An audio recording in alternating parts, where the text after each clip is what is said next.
Micro européen de Christophe Bordet. Ce matin, le gouvernement local de la Nouvelle-Calédonie appelle au calme et à l'apaisement.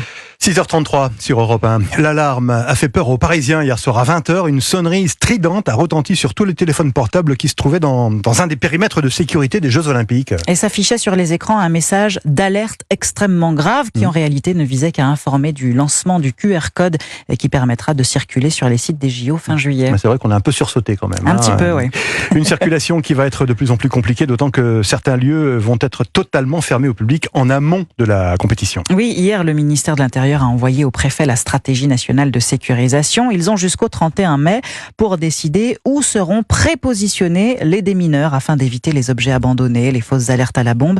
Et c'est une information Europe 1. Une centaine de lieux seront placés sous une bulle de sécurité durant toute la durée des JO, William Molinier. Ce sont les stades, les villages olympiques ou encore les hôtels privatisés. Les autorités les appellent des sites placés sous lockdown, comprendre sous confinement. Dès lors qu'ils auront été inspectés par les démineurs ou les chiens renifleurs, ils devront être surveillés 24 heures sur 24. Les accès seront contrôlés en permanence par les organisateurs. La moindre entorse à ce régime contraignant, même très brève, devra être signalée au service de l'État qui décidera alors de refaire ou non une inspection de sécurité. Selon les informations d'Europe 1, au moins 128 sites ont été répertoriés, 17 rien que pour la cérémonie d'ouverture.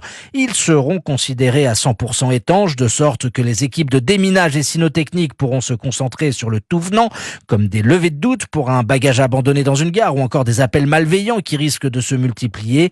Le manque de chiens renifleurs est criant. Selon plusieurs sources, des réquisitions pourraient être faites auprès des sociétés privées. Par ailleurs, la place Beauvau a demandé des renforts auprès de 17 pays tels que